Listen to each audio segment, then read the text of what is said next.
環球大戰線深入世界最前線，全球各地的觀眾朋友，大家好，我是葉思密。今天節目的大主題，我們會來關心這一次北京一次亮了3張它的大王牌。今天會來關心3個大王牌，包括了巨浪3飛越了太平洋。第二件事情，096接下來可能會瞄準美國的本土。第三件事情，中俄聯手打造的新核威懾。這個時候，美日最擔心的海底核反擊時代正式到來。今天就這些議題，我們會一起來做關心。先歡迎我們的到場來賓，前成功旗艦長黃鎮輝艦長。主持人、各位觀眾，大家好。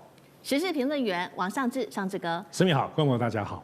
資深媒體人彭華幹，幹哥。思密好，大家晚安。好，觀眾朋友，今天節目開始前一樣，我們的動作都一樣哦。先幫我們的節目按讚，並且呢按下分享的鍵。那可以留言寫下思密你在哪一個城市收看，我會親自做回復。看到熱推薦，提醒觀眾朋友一樣幫我們按下熱推了。那麼歡迎觀眾朋友呢加入我們的環球大戰線的這個主頻當中的會員頻道，按下加入鍵呢就可以先加入，並且呢享有這個會員優先，不管是可以做 Q&A 的提問，或者是看到在裡面有更多深入分析的文章等等，都可以搶先看。好，今天節目趕快來關心到的是我們剛剛提到的北京出的3張王牌，事情就是發生在7.7事變週年的前夕，中國大陸突然間又有一張震撼全球的戰略王牌了。這一次是來自於大陸官媒罕見的證實，解放軍的戰略核潛艦完成了它的潛射洲際彈道飛彈的試射，外界關心主角就是它了。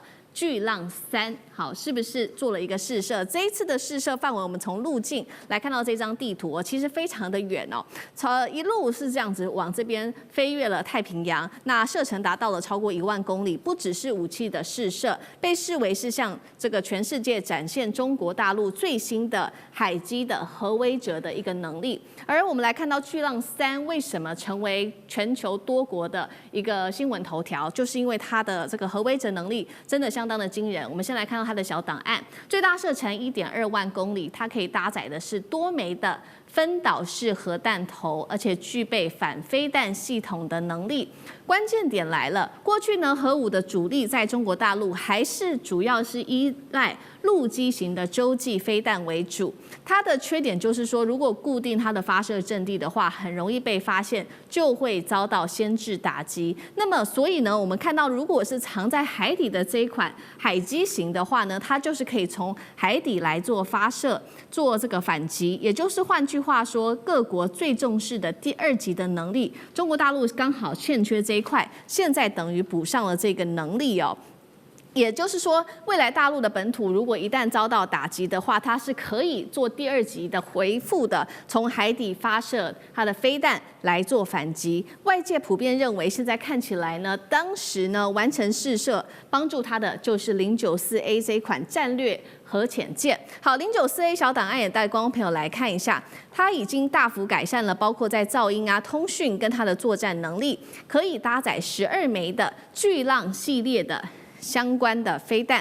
但是呢，我們看到094現在看起來真的是很讓美軍緊張，但是真的讓美軍最緊張的大魔王，現在被視為我们今天節目也會特別來討論的，就是這款096型的戰略核潛艦了。我們把096再跟094A 做一個比較，它的艦體的體積又更大了，重點是更安靜之外，隱身性還變得更強，甚至它不僅可以搭配巨浪3，未來如果真的成功可以搭載巨浪4的話，那最可怕的事情，它就是可以直接威脅美國的本土了。再來，它的攜帶的洲際彈道飛彈，我們剛剛講094A 是12枚哦，096的話，它來到最多可以高達24枚。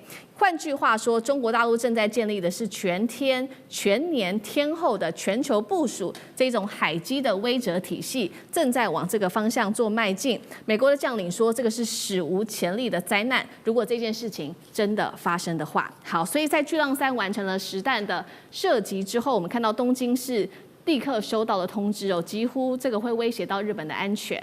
如何看這背後的意義？再來，我們剛剛講到巨浪3，甚至提到了巨浪4，我們請艦長就射程、突防能力跟它的核打擊範圍提升，對於美國、日本、印太的威脅有多大，來做一次比較深入的分析。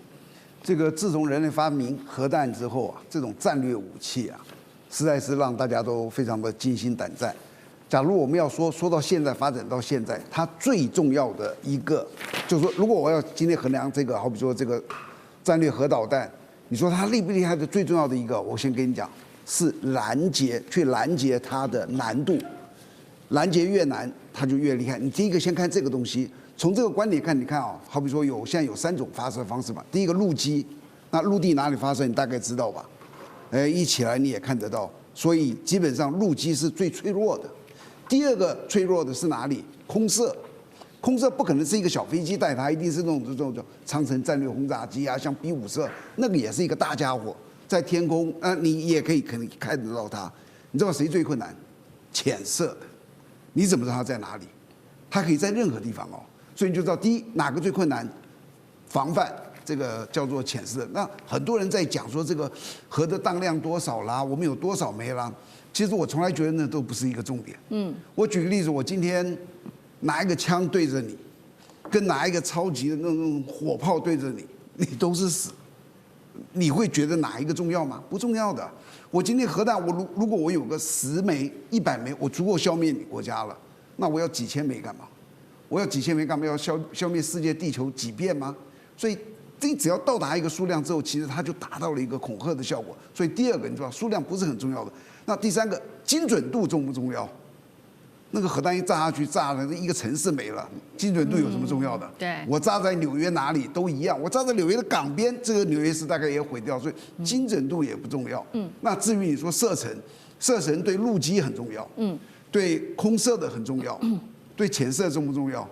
潛射會跑到你家門口去了，你也不知道在哪裡，所以。潛射的它本身的隱匿的程度很重要，就跟我們講的洞溝4、洞溝6，它是不是很隱匿？如果它的隱匿程度優於別人，它就具比較高的優勢，這是一個。但是這一次我先講，像這種很遠的叫做戰略導彈的試射，通常都是啞彈，就打下去就是一塊鐵，什麼都沒有。那大部分的國家它不會朝一個挑釁的方向去打，北韓例外。北韓為什麼例外？你知道？北韓太小了，它往哪打？他怎麼打都打出去了。大部分的國家，美國也好，尤其中國，它都是在從一邊打到一邊，然後那是一個啞彈嘛，掉到也許一個沙漠裡面，然後就算我舉個例子，它的距離只有這個6000公里，好不好？它可以往高打。那所有的計算就是說，哇，你這個打這麼高下來，那我稍微調整一下角度，就證明了我可以打到1萬多公里。那為什麼要證明我能夠打到這麼遠呢？這就是所謂的嚇阻。什麼叫嚇阻？嚇阻第一個，你就是要有能力證明我有這個能力啊。第二個就是我溝通，我告訴你我可以這樣子。然後第三就是你要相信我，在必要的時候我會打。這是這幾個這個東西。那這一次的洞溝4發射的這個導彈有一個特殊之處，我就在講，以往一定在內陸朝內打，或者海上打到它的沙漠，它很少往外打。那這一次完全是在往外打。你就是他現在這次真的在做一個恐嚇嚇阻的一個動作。那為什麼最近真的比較亂？為什麼最近比較亂？推究其最終的原因就是美國要失去老大的地位了。為什麼美國失去老大的地位會很亂？就好像一個社會，好，台北市原來有個黑道老大教父，哇，他一言九鼎啊，這個我說什麼就是什麼。結果我現在要失勢的時候，我要調的時候怎麼辦？就亂了，底下就開始大家都在爭。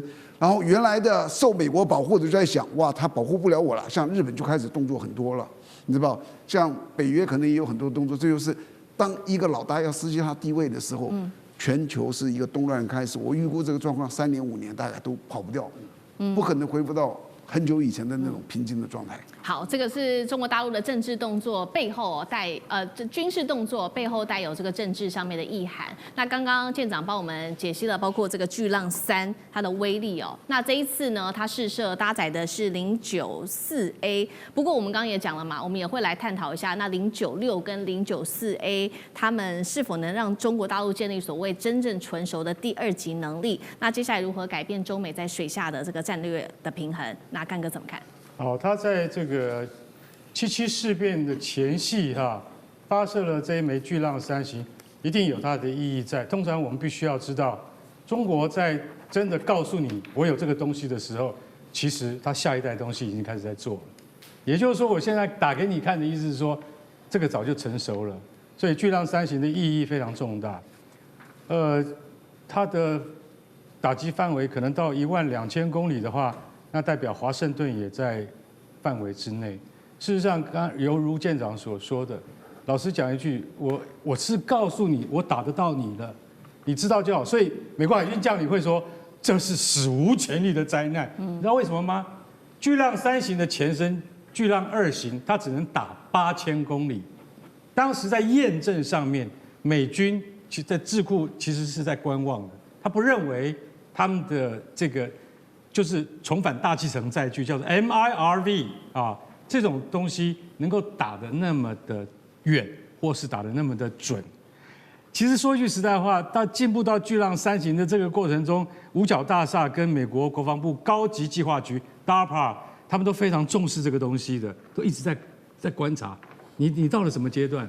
其實遠在大概7、8年前，就已經在海南島的三亞看到一艘船，這艘船為什麼跟你現在的094叫做晉級，就是我們春秋時代的那個朝代叫Jin class 啊，看到比這個晉級還要大的船，這是什麼啊？當時不能夠確定，現在我們終於能夠確定，那就叫096。也就是說，你有晉級的時候，其實已經讓西方很緊張了。為什麼？因為那是中國第一次成熟的攜帶遠程打擊飛彈的戰略飛彈的那種大型的潛艇的時候，大家就知道說中國的核子打擊能力已經不一樣。可是你又出了一個更新的叫096的時候，那就更害怕。但是這麼多年都沒有公布，那我現在也不公布給你看，我就打一顆巨浪3型給你看，你就知道了。然後它叫什麼？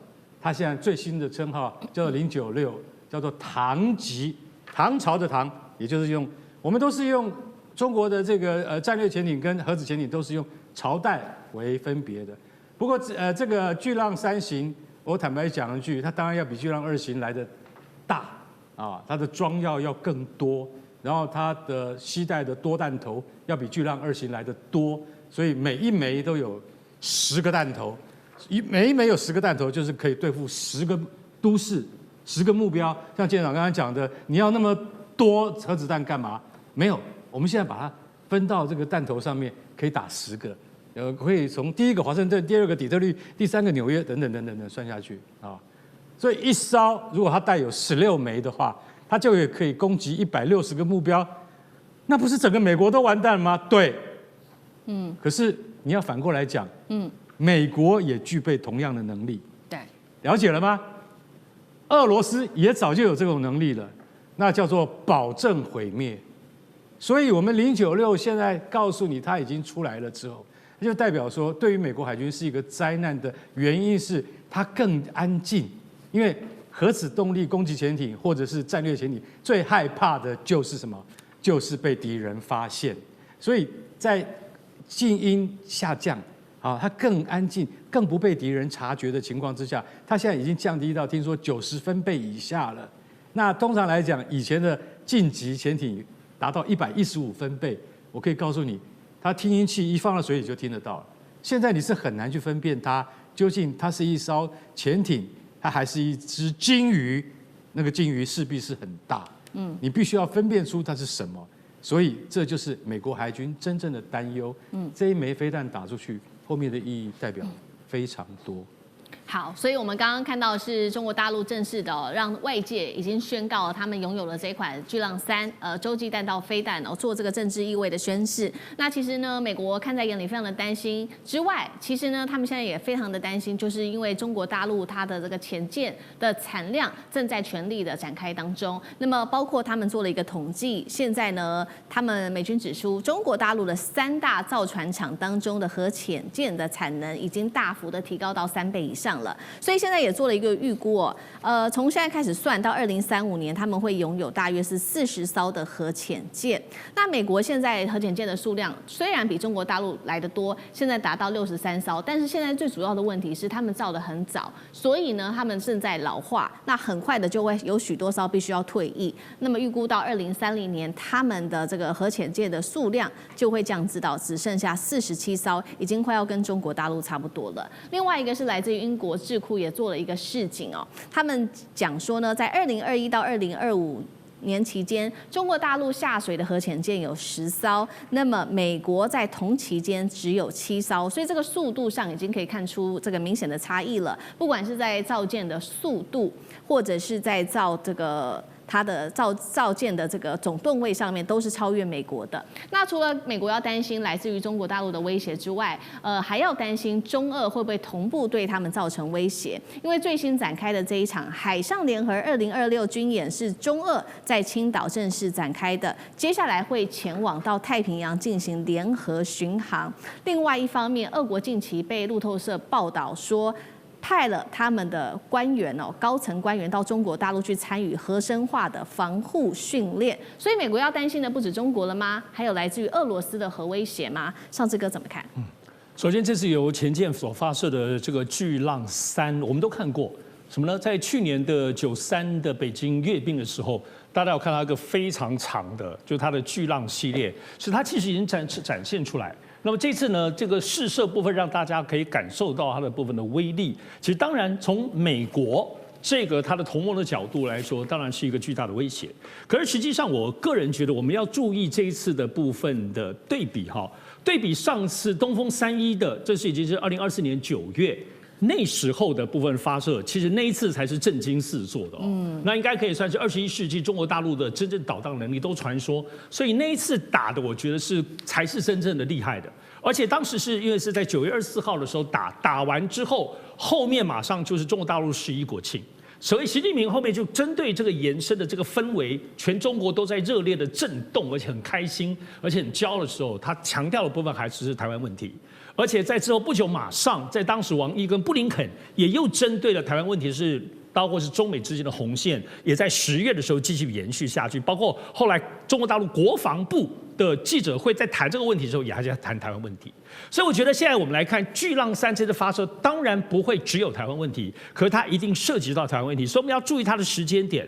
首先呢，這次我們都注意到它是在7.7事變的這個紀念日前發射的。所以呢，雖然其實中國大陸說它沒有針對這一次是沒有，它重申沒有針對特定的國家跟目標，這就是他們一個定期的演練。可是我們都知道 timing 這件事情嘛，他們上一次的東風31那個 timing 也是一樣，在國慶之前打，所以這在7.7事變之前打，7.7事變什麼意思？當然是對日本，所以日本當中跟美國跟台灣之間的意義其實還是深遠的。而且我要強調的部分，這個時機點你要倒推，大家注意7月6號的部分打這個部分的巨浪3，6月30號的時候，王毅才跟盧比歐通了電話，針對台灣問題，其實是可以說是給出了非常嚴厲的通牒特別是從王毅的角度。好，在此之前，這是6月30號打電話，6月22號的時候，中國大陸公布了對於以美國軍工業為主的有10個部分是跟日本一樣的10家，這裡有10家是特別當中的無人機，很多都是跟台灣現在軍售有關的東西的。美國的軍工業採取了最嚴格的軍民管制，什麼都不給了。還有46家，美國包括洛克希德馬丁的是什麼？你不能碰參與中國大陸政府的任何直接間接的標案，就是你不能賺中國的錢了。好，你看一下這個時間，6月23號對於美國軍工業出手，中國大陸56家加起來。